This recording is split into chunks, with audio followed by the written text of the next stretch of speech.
అందరికీ welcome back to my channel. ఈరోజు ఇంటిని రామన్ ఎపిసోడ్ ఏముందో రోజు మనం తెలుసుకుందాం. అక్షయ్ అలా బాధపడుతూ ఉంటే మా అమ్మ రుణం నేను ఎలాగైనా తీర్చుకోవాలని ఆవిడ తీర్చుకోనీయకుండానే నాకు కనిపించకుండానే పోయింది అని చెప్పడంతో మీ అమ్మ రుణం తీర్చుకునే అవకాశం మీకు రాలేదండి. అవకాశం వచ్చి ఉంటే ఖచ్చితంగా మీరు తీర్చుకోని ఉంటారు కదా, అది నాకు తెలుసులేండి, మీరేం బాధపడకండి, అవకాశం మనకు ఖచ్చితంగా వస్తుంది అని అవని చెప్తుంది.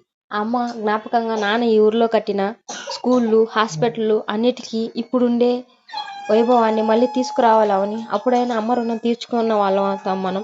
ఈడున్న రోజులు అవే మనం చేద్దాం అంటూ అక్షయ్ చెప్తాడు. మీ అమ్మ కోసం మీరేం చేసినా నేను కూడా సపోర్ట్గా ఉంటానండి అంటూ అవని చెప్తుంది. కావాలంటే నేను కూడా మీకు సపోర్ట్ చేస్తాను, ఆవిడ రుణం తీర్చుకునే బాధ్యత నాకు ఉంది కదా అని చెప్తుంది. ఆ మాట వినగానే అక్షయ్ చాలా సంతోషపడతాను. నేను రుణం తీర్చుకోలేకపోతున్నాను బాధపడుతూ, మా అమ్మ రుణం నువ్వు కూడా తీర్చుకుంటా అంటున్నావు కదా అని చాలా సంతోషంగా ఉంది అని అక్షయ్ చెప్తాడు. వాళ్ళిద్దరు ఇలా మాట్లాడుకుంటూ ఉంటారు. వెళ్ళి ఊర్లో సర్పంచ్ కలుస్తుంది. మా నాన్న మీరు ఫ్రెండ్స్ అంట కదా, మా నాన్న చెప్పాడు, మా నాన్న నాకు చెప్పాడు మీరే సహాయం కావాలన్నా కూడా చేస్తా అన్నారంట కదా అని చెప్పడంతో అవును నీకేం సహాయం కావాలన్నా కూడా నేను చేస్తాను అని చెప్పి ఆయన చెప్తాడు. మీ నాన్న నేను ఒకేసారి కెరీర్ స్టార్ట్ చేశాను, మీ నాన్న పెద్ద బిజినెస్ మ్యాన్ అయ్యాడు, నేను ఈ ఊర్లో సర్పంచ్ అయ్యాను అంటూ అతను చెప్తాడు. అవును అందుకే మా నాన్న నీకు ఏం హెల్ప్ చేయమన్నా చేస్తానని చెప్పాడని అని పల్లవి చెప్తుంది.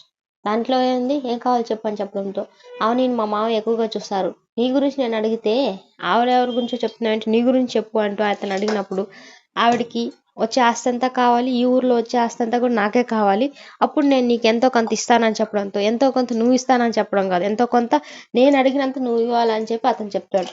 దానికి పల్లవి సరేనని చెప్తుంది. ఆడపిల్ల నీకే ఎంత ఉంటే మగపిల్ల నాకెంత ఉండాలి, ఈ ఊర్లో ఆస్తి అంతా కావాలంట, నా గుప్పిట్లో మీ గుప్పిట్లోకి అసలు ఎలా వస్తుంది అనుకొని ఆయన మనసులో అనుకుంటూ ఉంటాడు. రాత్రి అవుతుంది. వెంటనే పల్లవి వాళ్ళ మామయ్య పిల్లల కంటేనే ఆశిస్తానని చెప్పడంతో పల్లవి బాగా తయారై ఉంటుంది. ఇంతలో కమల్ వచ్చి దుండు దుప్పటి బయట తీసుకెళ్తాడు. ఎందుకు బావ నువ్వు బయట వెళ్తున్నావు, నీకోసం నేను రెడీ అయి ఉంటే అని కమల్ని అడుగుతుంది పల్లవి. ఏముంది, ఇంత దూరం వచ్చిన తర్వాత కూడా బయట కొనుక్కోకపోతే అసలు విశేషం ఏముంది అంటూ కమల్ చెప్తాడు. ఎందుకు ఇప్పుడు బయట కొనుక్కునేది అని అడగడంతో బయట కొనుక్కుంటేనే కదా ఆ చంద్రుడు వెన్నెలని బయట చల్లగాల్ని మనం ఆస్వాదిస్తాము అంటూ కమల్ చెప్తాడు. ఆస్వాదిస్తావు కానీ నా కోసం నువ్వు ఉండవా అని అడుగుతుంది పల్లవి. ఏముంది ఉండేది, నేనేం ఉండను అంటూ కమల్ చెప్తాడు. అక్కడి నుంచి కమల్ వెళ్ళిపోతాడు. మొత్తానికి ఏం చెప్పినా కూడా తెలియదులే అనుకుంటూ పల్లవి అంటుంది. ఇంతలో వాళ్ళ అత్తమ్మ ఇలా మాట్లాడుకుంటూ ఉంటారు. ఎందుకంటే మీరు అన్ని కండిషన్స్ పెట్టారు, వాళ్ళు అసలు వింటారా మాట అని అడుగుతుంది. చూడు మన పెద్ద కోడలు ఉన్నట్టు మిగతా ఇద్దరు కోడలు లేరు, వాళ్ళకి ఇలాగ చెప్తే అయినా కొద్దిగా బుద్ధిగా మాటింటారు, నువ్వు కామ్గును, నువ్వు పనుకో, నేను వెళ్ళి బుక్ చదువుకోవాలి, కాసేపు బుక్ చదివిన తర్వాత పడుకుంటాను అని చెప్పి వాళ్ళ మామయ్య చెప్తారు. ఇంతలో వాళ్ళ అత్తయ్య ఎలా ఆలోచిస్తుంది, ఇప్పటికే ఏమి చెప్పకుండానే వాళ్ళు అంతంతలా గొడవలు చేస్తున్నారు, అన్ని పనులు చెప్తే ఇంకెన్ని గొడవలు జరుగుతాయో ఇక్కడ అనుకుంటూ ఉంటారు. ఇంతలో శ్రేయ వాళ్ళు కూడా పిల్లల్ని ఎప్పుడు కందాం అనుకుంటూ ఉంటారు. శ్రీకర్ పిల్లల్ని కందామని అడిగినప్పుడు నేను కంటే నా అందం తగ్గిపోతుంది అని చెప్పి శ్రేయ చెప్పింది.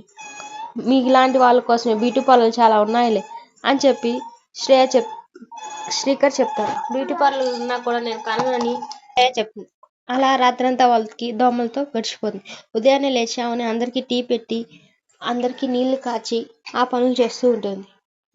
శ్రేయ పల్లవి మాత్రం చాలా లేట్గా నిద్రలేసి వస్తారు. దాన్ని చూసిన వాళ్ళ మామయ్య అత్తయ్య వాళ్ళు అలా చూస్తూ ఉండిపోతారు. ఏంటి ఇప్పుడు ఆ నిద్ర లేచేదే వాళ్ళని వాళ్ళ మామయ్య అడగగానే లేచి ఏం చేయాలి మామయ్య అంటూ పల్లవి అడుగుతుంది. ఏం చేయాలో ఒకసారి అవనిని చూస్తే తెలుస్తుంది, మేము లేవకముందే లేచి కల్లా పెట్టి ముగ్గు పెట్టి మాకు అందరికి కాఫీలు రెడీ చేసి ఇదిగో మేము ఇప్పుడు పోసుకోవడానికి నీళ్లు కూడా రెడీ చేసింది అని అక్షయ్ చెప్తాడు. ఇది ఇల్లాల లక్షణం అంటూ కమల్ అంటాడు. మీరు ఉన్నారు ఇంకెందుకు అని అంటారు.